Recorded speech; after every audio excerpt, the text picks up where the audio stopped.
Welcome to the UB Football Insider with Lance Leipold. Brought to you by our team UB partners, New Era Cap, Nike, AdPro Sports, WGRZ Channel 2, Pepsi, and in part by Santora's Pizza Pub and Grill, Kegworks, Mass Mutual Financial, and A-Turf. And good evening and welcome to another edition of the UB Bulls Football Insider with Lance Leipold. My name is Howard Simon. Thank you for joining us. And we are at Santora's Pizza Pub and Grill on Transit Road, just north of Sheridan. We invite you to join us every Monday night at 6 to come on out, see Lance, meet Lance, enjoy the show, enjoy the great food, and have a fun night talking UB football with us. Sir, nice to see you again. Good to see you too, Howard. So Penn State, let's talk about that. Bulls coming off a loss to Penn State, 27-14. We'll talk a little bit about Florida Atlantic, the next game on the schedule. The cool thing about doing the show with you is getting to know you. And we've never had this discussion Well, that's yet. the first. Someone said it's cool getting to know me. I Your appreciate wife never that. said that? I don't think so either. Well, I think it's cool. Moral victories. I want to ask you about that. Coaches don't like that term. I've learned that over the years in the business. Coaches aren't fond of that term. But you're at Penn State. You're down 13-7 going into the fourth quarter with the ball. You end up losing the game, but you hang tough with a Big Ten team. What is your philosophy when it comes to that? Well, I don't know, first of all, if there's ever been a column that says moral victories. No, and I don't at know last if, check, no. it I wasn't. don't know if a coach ever kept a job because he had a lot of moral victories. So that's the part that we got to make sure that we get the right kind of victories. But at the same time, when you go into a venue like that against a program like that, you do definitely look for the positives in a game. And I thought we took a lot of positive steps, especially on defense. I think anyone that watched that game saw us take steps. No matter who we were playing, we were better, I thought, even than the week before. The fact that I love the way we competed in that game, even when we were down, and things kind of, got away from us there for a few minutes in the fourth quarter. There was a lot of good things. But as I said to our staff, and I said to the team this afternoon again, I said, if somebody would have said to us, you can start the game 0-0, or you could start in the fourth quarter down 6 with the ball. Yeah. What would you, we had it was sitting there for the taking, and at least to make that a really interesting game, and I think there's a lot of good things from that. And that's, I guess, as opposed to moral victories, it's how you played and what you extract from it. That's what you have to look at. What is good? Now, what wasn't so good? I mean, we have to get better at special teams. We're not where we want to be. That's one that's glaring right now. And from where we're at, on the defensive side, some positives offensively, even with the weather conditions. But so you look at both and try to stay out of the moral side. Let me ask you this. I'll get to defense in a second. When you look at a game like that, because it's all going to be about your conference schedule. Everybody wants to go out and win the MAC. So when you look at a game like that and you walk away from it, would you look at it and say, "Hey, we compete there. That's gonna bode well for us when you play, the Akrons and the BGs and the Ohios and everybody. When you get into conference play, if you can go into State College and hang tough, you'll be in good shape come MAC play." Yes, there's parts of that I think you can, but what's most important is how are we going to take the practice field tomorrow? We can't sit there, well, we did that, so that's all going to just take care of itself. We have to adjust what needs to be corrected. We have to take positive steps in the other direction, and we've got to be able to get ready to go down to Florida and play a Florida Atlantic team that's probably saying a lot of the same things that we're saying. Right, after their Miami game. Yeah. 2020, we're playing against a program that has a lot of tradition, maybe not exactly the same as they were 10, 15 years ago. We're 2020 with them. So they're probably feeling the same way we are, talking about the same thing about getting ready to play us. So we better make sure we're ready to take that before we start talking about anything in the conference play. You mentioned defense a moment ago. I know after the game you said you felt the defense took a step forward on Saturday. In what ways? Why do you think they took a step forward? I just think in execution and some things, I thought we made some adjustments. Brandon Crawford moving out the defensive end gave us a little more size against an opponent like this.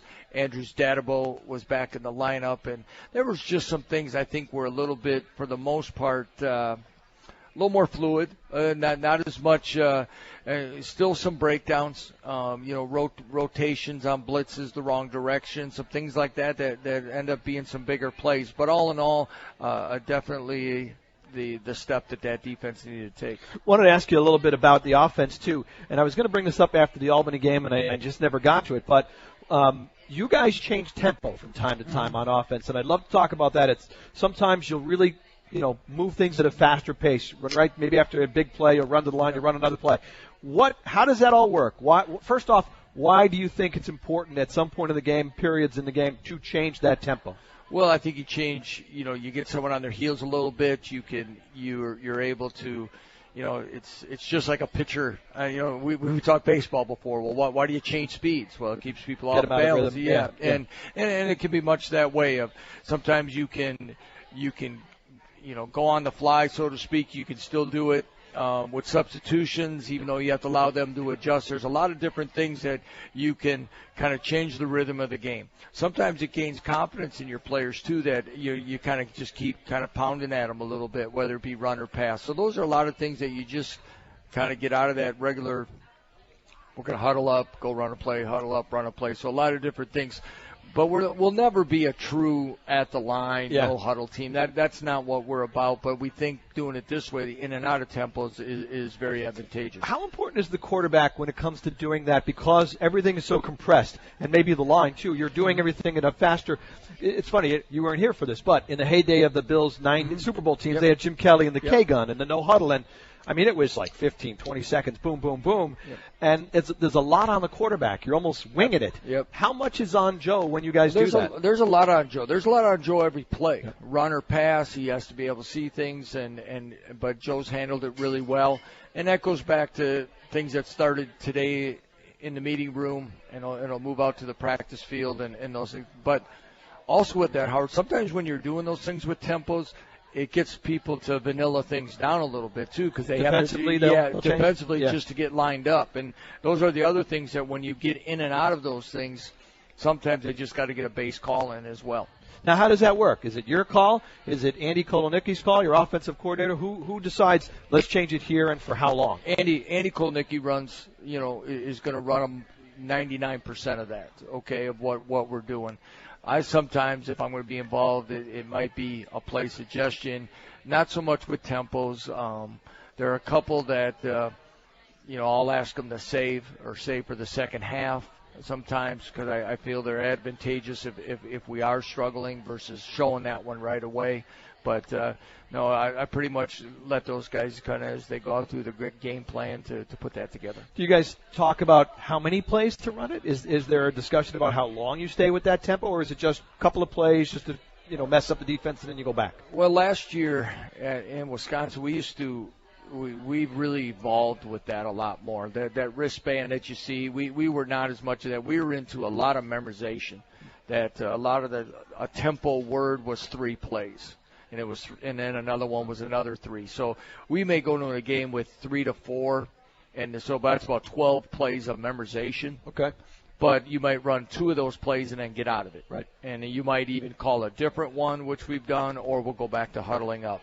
There's a lot we put on the players, but it's worked on every day, and we're kind of changing every week of what those 3 plays were. So it's kind of varied. Now it's a little bit more condensed to 1 play per tempo or per word, and it's kind of just an easier memorization system. It isn't just the quarterback, right? I mean, it is on everybody else, including like the line. Like I said, if you're speeding everything up and James O'Hagan is there and you're trying to figure out who's blocking what and protection schemes, and everybody's got the old on the same page thing, it's sped up for everybody, right? It is for everyone, and so working on that and working on it through the week, and of course one guy going the wrong direction can make it. We had one of those, not necessarily going the wrong direction, but I think it was Jordan Johnson, was in for Anthony Taylor, and he got lined up on the wrong side, and next thing you know, you got an edge guy coming, and there's things there. So making sure everybody's there, especially when you're moving fast, is very important. With Lance Leipold, UB Football Insider at Santora's on Transit just north of Sheridan. If you want to come out and join us here and enjoy some great food.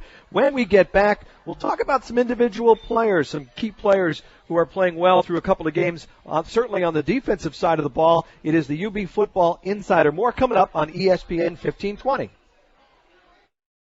Pizza Pub and Grill. Hey, it's Paul Santora letting you know we have 2 great locations. One on Millersport Highway next to the Marriott, one on Transit Road next to Transit Lanes. We've got 60 taps, 66 TVs. All of our food is made to order with the freshest and most natural ingredients. Both locations have live music, Millersport on Friday, Transit Friday and Saturday night. There's no better place to enjoy football and hockey with great drink and food specials for every game. Santora's Pizza Pub and Grill since 1927. 4 generations strong, the only family to say we are the original. Santora's Pizza Pub and Grill. Great food, great people, great beer. From U Sports to the NFL, A-Turf synthetic grass fields are helping athletes have fun and perform at their peak. More than 30 Western New York schools and over 400 schools nationwide call A-Turf their home field. It's what the UB Bulls play on and the Buffalo Bills too. A-Turf Titan has the highest safety rating and the longest warranty. A-Turf, optimal performance for athletes, superior value for owners. Learn more at aturf.com. Hello, this is that Kegworks guy for the Kegworks store. Are you sick of that neighbor throwing the best party every year? We have everything you need to kick that guy's party right in the you-know-whats. From an extensive line of Jell-O shot supplies to keg pumps, premium cocktail mixers, beer pong tables, and so much more. So get to the Kegworks store at 1460 Military Road in Kenmore, just south of Sheridan. Until next time, this is that Kegworks guy reminding you, go to the Kegworks store. Napa know-how! If you want to clean that gunk off your engine, you're going to need some gunk of your own. Gunk Engine Degreaser. And now, not only is it on sale at Napa for just $2.99, it also comes with a $2.99 mail-in rebate. That makes Gunk Engine Degreaser at Napa practically free and gives you a gunk-free engine. Conquer the job with Napa know-how. Mail-in rebate available for the entire sale price. Limit 3 per household at participating Napa Auto Parts stores while supplies last. Offer expires 9/30/15. Back to Santora's on Transit Road, just north of Sheridan. My name is Howard Simon, here with Lance Leipold, the head coach of the Bulls for the UB Football Insider. We're here Monday nights at 6. If you want to join us, come on out, have a great meal. Meet Lance, talk UB football. We invite you to join us here. We invite you to head on out to the stadium for the next home game, Saturday, September 26th. The Bulls will be back when they take on Nevada. You can arrive early for a fun-packed day for the whole family and enjoy a lot of features. The tailgate concert, Eric Pasley, a 3:30 game. If you'd like tickets, call the UB ticket office or order online at ubbulls.com, 1-877-UB there. I assume you'll be there too. I'm playing on it right now. Yeah, I figured if your schedule permits, if you could, Lance, I did want to ask you about some players specifically, and I'd like to start on the defensive side. Again, that was kind of a question going into the season. Through a couple of games, you've certainly not given up big plays, and the pass defense has been, knock on wood, yes, I saw that, and the pass defense has been really good. I want to talk about Marcus Baker. I thought in the game against Penn State, he broke up a lot of plays, was really solid in his coverage. If you could just talk a little bit about, we talked about Boise Ross with you, but what do you have in Marcus Baker? Because he was strong on Saturday. We have an experienced player, a senior, who's really been through a lot health-wise, and battled some injuries, had an illness, and missed a lot of time last year from everything that we were told. He missed a little bit of time in the latter part of the spring again, and you're just kind of, is this guy going to catch a break? And he works hard. He's a quiet leader, is what I mean by that. He just goes about his business, and he does it well every day. He's mentoring our young freshmen, corners as well, but he really did play well. He's one of our players of the week. We select offense, defense players of the week within the program, and he definitely was one and played really well. Not maybe always the fastest, him and Boise, but they're very sound, they're smart, and I thought they played really well. Both opposing quarterbacks so far have thrown for 128 yards passing, which is a really small number. So, big plays were a problem last year. What have you and the defensive staff done 2 games in to eliminate those big plays at this point? Well, we talk about it, first of all, is about being smart and making people drive the field. But I think Brian Borland, I've been with Brian now for 9 years, and I think that's kind of Brian's makeup. You're not gonna let people get behind you. He's not a high risk guy in that. Now he talked about there were some blitzes. We bought more blitzes in this game than he's probably brought in a long time of bringing extra guys. But again, being sound with it behind, and again, I think as we get from week 1 to week 2 and now 3, I think our guys are getting more comfortable. They're starting the guys that wasn't maybe the natural position that they played when they got here. I think they're getting more and more comfortable. They're believing more, and they're seeing what it's paying off to do and doing their jobs, and hopefully we'll take that next step again. Do they have to build up? I don't want this is going to come out sounding wrong, but bad. But do they have to build up a trust in the coaching staff? The player has to believe in the coordinators and the system. It's not bad, because you're right. That's one of the first things you say when you come into a new system with new players, especially if you didn't recruit them. There has to be trust. But there has to be trust. It's a two-way street. Sure. You have to understand. You have to give us reason to trust you that you're going to do it, but you've got to trust us, and that's what makes football special. And as we're talking defense, you can win championships with a 4-man front. You can win it with a 3-man front. You can do it different. You can do it by playing zone. You can do it by playing man-to-man. It comes down to players making plays, but they all have to trust in what's happening. They have to trust one another, too, that everyone's going to do their responsibilities. You mentioned Brandon Crawford a little bit in the first segment. So he's a tackle. You move him to end. How difficult a challenge was that, and how did he fare? Well, in the previous system here, he was an end, but in a 3-man front. So there were some similarities. He had, lining up a guy. There's some still things he needs to probably iron out at the end position, but he'll continue to get better there. But we're also going to still use him as a tackle and create the matchups. And if he can be a 3 technique for us, lining up on the outside shade of a guard, I think you'll create, if it's a man-for-man pass protection, he'll create the one-on-one matchup instead of someone getting help on him, and I think he'll be one of our better pass rushers. But he also gives us a physical force over a tight end, too, somebody that can help set an edge for us, probably help prevent some of the balls getting outside and outside run schemes and things. So we really think that move, especially Saturday, really paid off. I want to ask you a little bit about one of your linebackers, too, Nick Gilbo, who is not the flashiest guy in the world. But at the end of the day, I assume when you go back and watch the coach's film, you just look and see he's in the right spot and he makes the plays for you. Right, yeah, he's not one of those that's going to always, pass the greatest eyeball test. Yep. But he's, it was very apparent to us when we put the pads on last spring. Chris Simpson, our linebackers coach, said, Nick Gilbo's, probably our most consistent, smartest linebacker we have, just being able to see for the natural.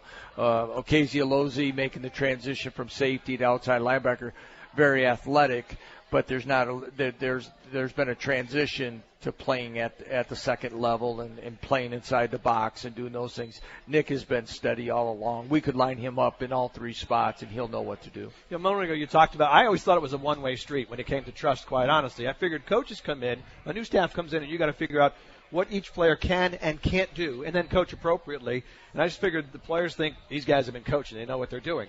So from your standpoint, through spring and camp and a couple of games, how far are you along? How long does it take you to get a feel for each player on your roster and you can trust a guy or know exactly what he can or can't do? Well, I feel a lot better now after 2 weeks, and I think next week when we sit here I'll feel even better. It's like, the first few weeks you're asking questions, and we haven't done a lot of live tackling, and let alone against an opponent. And yeah, I kind of have a feeling what they'll do. But now each and every week we're kind of know the strengths and weaknesses of where we're at right now. And there's a thing that we always talk about trusting what we're doing. And we, remember your training. What have you been trained to do? Now, each side of the ball has had moments where they don't trust their training and they kind of go back and do, like we had 3 chop blocks, high lows. I said, that's not taught. That's not what we're doing. But if somebody kind of went off and did a little something on their own to think they're helping someone, and it's actually causing a problem based on what the guy was trying to do. He's not doing exactly the way. Trust the scheme. Trust the scheme. Trust it all. What we're doing, and kind of dug some holes for us. So, but I think again after 2 weeks, we're gaining trust amongst the both sides of this, and it'll continue to get better. Bulls on the road again. Hopefully not in a downpour, although they had a lightning delay at Florida Atlantic the other night against Miami. When we get back, we'll talk about the next opponent, Florida Atlantic. It is the UB Football Insider with Lance Leipold. We're at Santora's Pizza Pub and Grill on Transit Road on ESPN 1520. Don't miss any of the fanfare at UB Stadium this fall. Take advantage of the Pick 3 plan and purchase any 3 remaining home games for just $50. The Bulls are home again on September 26th against Nevada with a pregame tailgate concert featuring country music star Eric Pasley. Live for game day. It's big-time entertainment you won't want to miss. For tickets and more information, call 877-UB-THERE or visit ubbulls.com. Join us at Santora's Pizza Pub and Grill. Hey, it's Paul Santora letting you know we have 2 great locations. One on Millersport Highway next to the Marriott, one on Transit Road next to Transit Lanes. We've got 60 taps, 66 TVs. All of our food is made to order with the freshest and most natural ingredients. Both locations have live music, Millersport on Friday, Transit Friday and Saturday night. There's no better place to enjoy football and hockey with great drink and food specials for every game. Santora's Pizza Pub and Grill since 1927. 4 generations strong, the only family to say we are the original. Santora's Pizza Pub and Grill. Great food, great people, great beer. Napa know-how. Few things in life are as annoying as bad wiper blades. Good thing Napa's got 50% off Rain-X Latitude wiper blades. That's 50% off, plus a $10 Visa gift card by mail when you buy a pair. New Rain-X blades means a lot less. Conquer the job with Napa know-how. At participating Napa Auto Parts stores. Offer expires 9/30/15.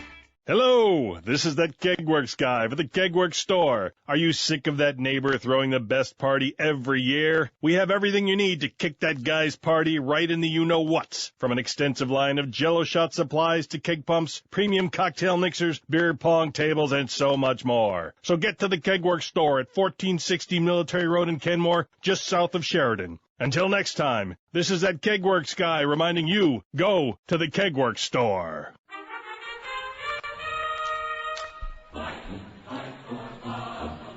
Welcome back to Santora's Pizza Pub and Grill and the UB Football Insider Show with Lance Leipold. My name is Howard Simon. Thanks for joining us here on ESPN 1520. We're here Monday nights at 6. We invite you to come on out and enjoy the show. Hey, if you're a fan of live music and enjoy hanging out with friends and watching football, who doesn't? Don't miss out on a chance to see Eric Pasley, KC and the Sunshine Band, Old Dominion, or any of the other UB football tailgate concert acts up close.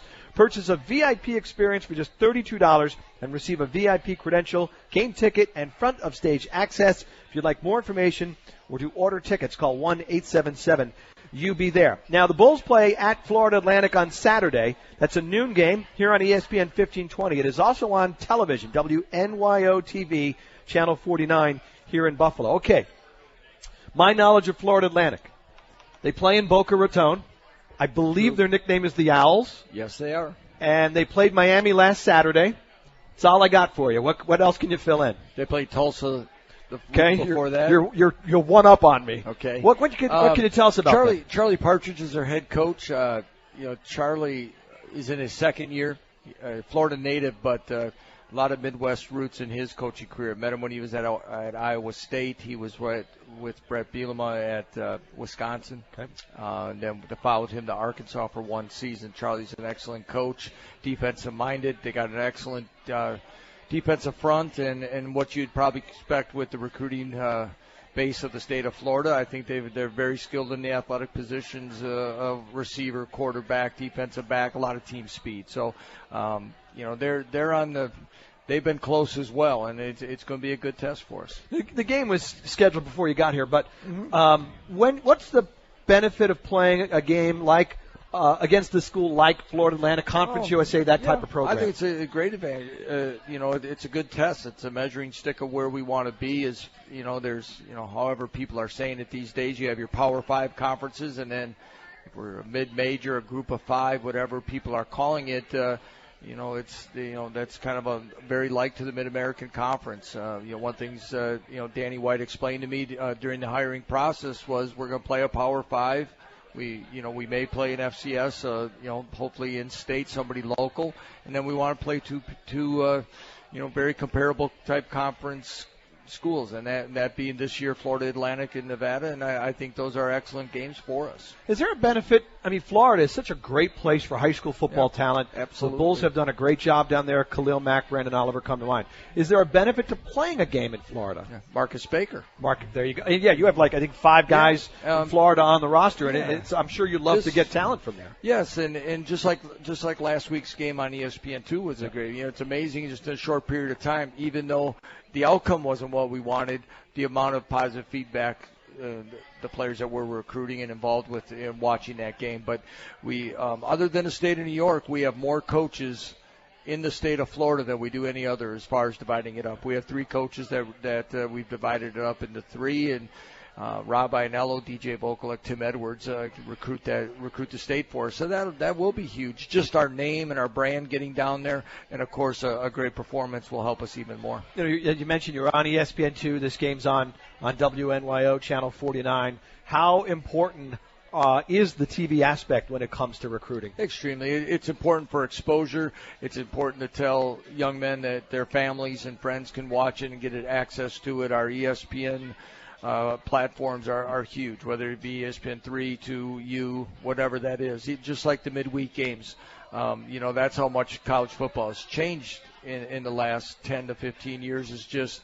It used to be that, Oklahoma, Nebraska, and Texas, and a few were just on, Michigan, Ohio State, and that was about it. Now you have a chance to be on a regular basis, and that's very important. The non-conference games are important. I mean, they count towards bowl eligibility, but do you use the non-conference games at all for experimentation to try things out and then know what you can use in your conference games? Not at this point. Our thing is every game is important for us to try to become a bowl-eligible team. So, anything that we're going to do is going to be to win that football game and get ourselves in a position to get better than we were the week before. And that's the way we did it at our last stop. We'll keep doing it here because yes, competing in conference and winning our division is going to be important, but being a consistent bowl participant is also very, very important to build a program. And so winning these type of games are definitely in the forefront.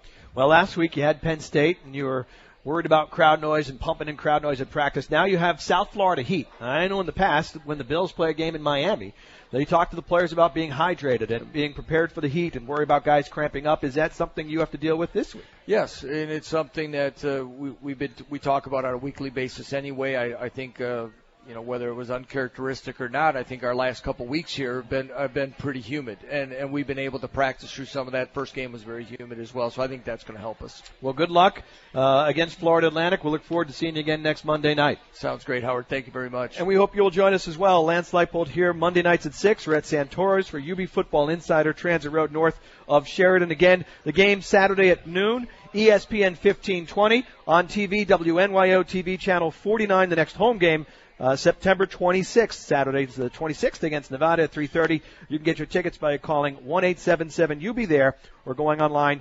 ubbulls.com. For Lance, I'm Howard Simon. Thanks for joining us. Glad you spent some time with us here on ESPN 1520.